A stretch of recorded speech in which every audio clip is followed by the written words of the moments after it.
네, 안녕하세요. 오늘은 장사 권프로의 인생은 장사다라는 책을 한번 리뷰해 보려고 합니다. 스토어하우스라는 출판사에서 출간이 된 책이고요. 장사 권프로 님이 지으신 책입니다. 저도 유튜브로 권프로님 채널 구독하고 있거든요. 굉장히 장사에 대한 노하우, 그리고 생각지 못했던 부분들에 대해서 속 시원히 이야기해 주시고 꾸준히 연구하고 계시는 모습에 참 많이 저도 제가 장사를 하고 있는 건 아니지만 삶에 굉장히 필요한 부분들을 많이 이렇게 엿듣게 되거든요.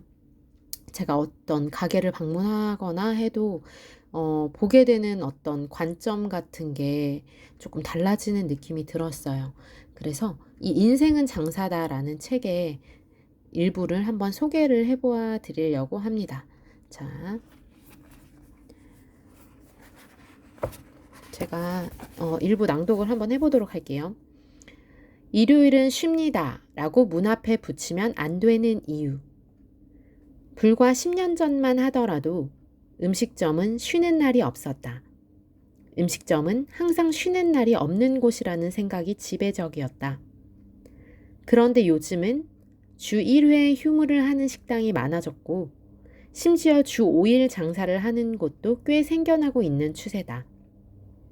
거기에 점심과 저녁 사이에 브레이크 타임이라는 시간에는 문을 닫고 저녁 장사를 준비하는 곳들 또한 셀 수 없이 많다. 영업시간에 언제든지 들어가서 먹을 수 있었던 예전과는 많이 달라진 것이다.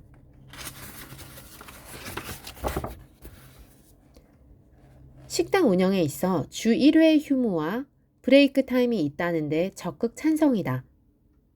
장사라는 게 사실 쉬지 않으면 돈을 더 버는 건 맞지만 삶의 의미를 잃어버리는 순간이 반드시 찾아오기 마련이기 때문이다.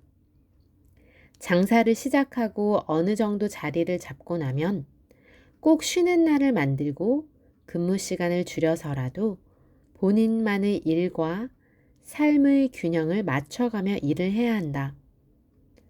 보통 주 1회 휴무나 브레이크 타임, 그리고 여름 휴가를 가거나 개인적인 사정으로 가게를 쉬게 되는 경우가 분명히 생긴다.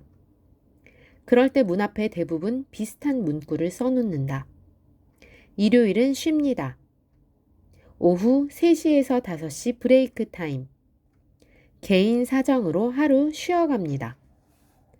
짧은 한 줄의 문구가 뭐 그리 중요하냐고 생각할 수 있다. 하지만 이왕 이런 문구를 적는 것을 손님과 내가 서로 만족할 수 있게 적어보면 어떨까? 어느 한 외식업 전문 매니저가 예시를 든 문구들이 있다. 일요일은 식자재 탐구 여행을 떠납니다. 일요일은 벤치마킹 투어를 떠납니다. 일요일마다 신메뉴 개발을 꾸준히 하고 있어요. 이 문구들이 거짓말은 아니다. 집에서 쉬는 동안 백종원 아저씨가 출연하는 프로그램을 볼 수도 있고, 밖에서 가족들과 다른 식당에서 새로운 메뉴로 외식을 할 수도 있으니 말이다. 손님 입장에서 봤을 때, 아, 이 사장님은 늘 고민하고 노력하는구나 라는 생각을 할 수 있다. 브레이크 타임도 비슷한 맥락이다. 지금은 오늘 아침에 들어온 싱싱한 독도산 새우를 손질하는 작업 중입니다. 갓 출하한 쭈꾸미를 비법 양념에 골고루 숙성시키는 시간입니다. 이런 문구의 손님들은 바로 반응할 수밖에 없다. 일단 문구가 신선하다. 그리고 조금이라도 관심이 있는 손님이라면 분명히 읽어보고 마음속에 호감이 생긴다.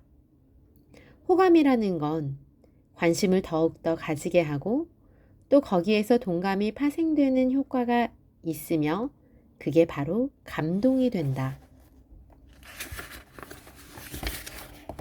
혹시라도 위의 문구가 자기 자랑 같아서 애매하다고 생각하는 분들은 다른 문구로 변경해도 괜찮다. 평일에는 손님 생각, 일요일은 가족 생각, 충전하고 오겠습니다. 마누라에게 딱 7일만 충성하고 오겠습니다. 문구를 만들 때 각자 생각하기 나름이고 쓰다 보면 한도 끝도 없지만 의외로 이런 작은 아이디어들을 떠올리다 보면 또 다른 생각지도 못한 기막힌 아이디어들이 마구마구 샘솟는 경험을 하게 될 것이다. 이런 문구는 쉬는 날만이 아니라 가게 곳곳에 필요하다. 특히나 1인 오너 셰프, 즉 홀은 알바, 주방은 사장님이 도맡아서 가게를 운영하는 사람들이라면 손님들과의 접점이 그리 많지 않을 수밖에 없다. 그러다 보면 커뮤니케이션을 할 경우가 줄어들게 되고 알바가 우리 가게의 메인 얼굴이 되는 상황으로 치닫게 될 수도 있다. 그런 부분에서는 가게 내 외부에 이런 사장님만의 아이덴티티가 드러날 수 있는 문구나 포스터 등을 여러 개 붙여놓으면 아, 이 사장님은 이런 마인드구나 라고 하는 걸 손님들도 느끼게 된다.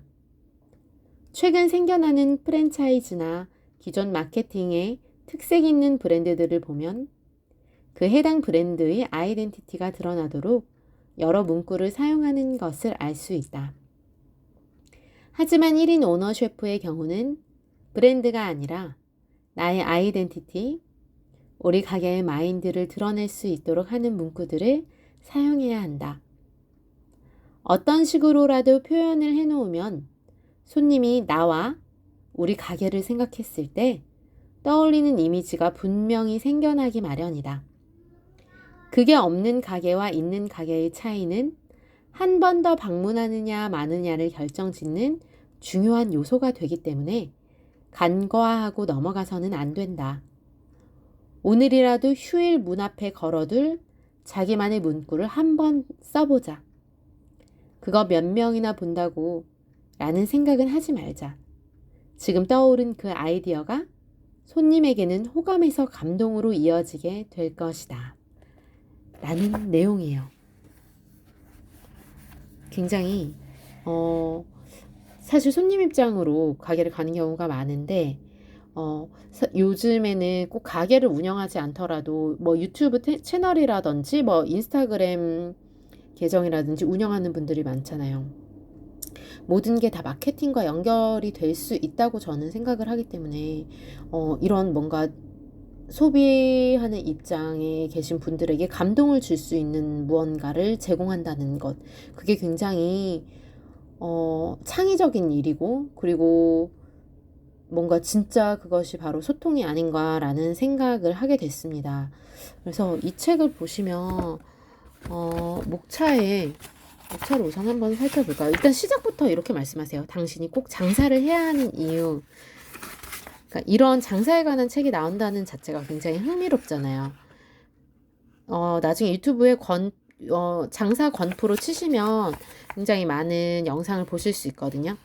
그래서 권프로님 영상 보시면 도움도 많이 되실 거고, 특히나 장사하시는 분들은 아마 본인들의 패턴 안에서 뭔가 변화를 주고 싶으시면 보시면은 굉장히 좋으실 것 같아요. 도움이 많이 되실 것 같아요. 재미있어요. 20년 동안 늙지 않는 사장님의 비결, 장사가 잘 되는 집엔 비밀이 있다, 이런 식으로 다 목차가 나눠져 있거든요. 조금이라도 장사에 관심이 있으시거나 혹은 마케팅, 뭐 굳이 장사를 하시는 분이 아니더라도 한번 읽어보시면, 또 소비자 입장에서도 마찬가지예요. 소비하는 사람의, 그러니까 우리가 돈을 지불한다는 자체가 그 가게의 어떤 뭐 음식이면 음식, 혹은 뭐 친절이면 친절, 이렇듯이 어떤 가치에 대해서 우리가 돈을 지불하는 거잖아요. 그런 맥락에서 좀 이런 것들을 살펴보면 굉장히 또 의미 있는 소비가 되지 않을까라는 생각도 듭니다. 그런 의미에서 장사 권프로 인생은 장사다 추천드리겠습니다. 네, 그러면 리뷰는 여기서 마치겠습니다. 들어주셔서 감사합니다.